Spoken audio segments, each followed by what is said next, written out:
Party మాత్రమే మాట్లాడతలేదు.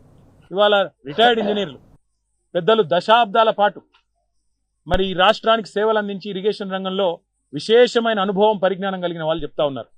మీరు బ్రహ్మాండంగా నడిపించవచ్చు అని చెప్తున్నారు. మీరు అడగొచ్చు ఎట్లా నడిపించవచ్చు అని.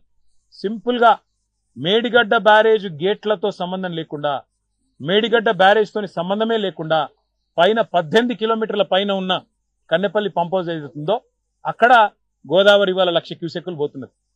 2 పంపులు ఆన్ చేస్తే చాలు. అక్కడ కన్నెపల్లి దగ్గర పంప్ హౌస్ ఆన్ చేయాలంటే ఒకటే చిన్న కండిషన్ ఉన్నది. కండిషన్ ఏంది?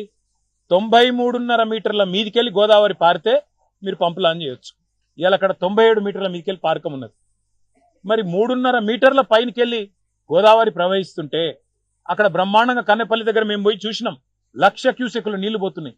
రోజుకు 9 టీఎంసీల నీళ్లు మంచిగా బ్రహ్మాండంగా లోవర్ మానేరు డ్యామ్ నింపైన నీళ్లున్నాయి. అక్కడ ఆ నీళ్లను నింపకుండా, నీళ్లను ఎత్తిపోయకుండా, పంపులు చాలు చేయకుండా తప్పించుకునే ప్రయత్నం చేస్తున్నది ప్రభుత్వం.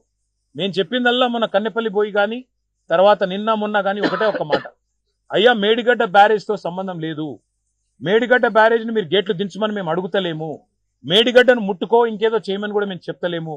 మేడిగడ్డకు 18.5 కిలోమీటర్ల పైన ఉన్న కన్నెపల్లి దగ్గర మీరు పంపులు ఆన్ చేస్తే ఆడికెళ్ళి అన్నారం పోతాయి, అన్నారంకెళ్ళి సుందిల్ల పోతాయి. ఆ అన్నారం సుందిల్ల బ్యారేజ్ మీ గవర్నమెంటే, మా గవర్నమెంట్ కాదు. 2024 జూన్లో మీ కాంగ్రెస్ ప్రభుత్వం వచ్చిన తర్వాత గ్రౌటింగ్ పని మీ అధికారులే పూర్తి చేసింది. గ్రౌటింగ్ పూర్తయింది. బ్రహ్మాండంగా నీళ్లు నిల్వ ఉంచవచ్చు. లేదా నీళ్లను వెంటనే ఎల్లంపల్లికి సమాంతరంగా 3 పంప్ హౌజులు గిన్న చాలు చేస్తే కన్నెపల్లి దగ్గర 3 టీఎంసీల లిఫ్టింగ్ కెపాసిటీ ఉంది. కన్నెపల్లి, అన్నారం, సుందిల్ల 3 చోట్ల పంపులు ఒకటేసారి ఆన్ చేస్తే ఎల్లంపల్లికి సీదా నీళ్లు తేవచ్చు. ఎల్లంపల్లికి వెళ్ళి మిడ్ మానేరు, ఇక మిడ్ మానేరుకి వెళ్ళి ఇది జంక్షన్ మిడ్ మానేరు అనేది, ఆడికెళ్ళి కిందికి కావాలంటే లోవర్ మానేరు తీసుకురావచ్చు, పైకి కావాలంటే మల్లన్న సాగర్ కు, రంగనాయక సాగర్ కు పైకి తీసుకుపోవచ్చు. మొత్తం ఏరియా ఇవాళ కరువు పరిస్థితులు ఉన్నా ఈ మొత్తం ప్రాంతంలో రైతులకు సాయం చేయొచ్చు. ఇది వాస్తవం.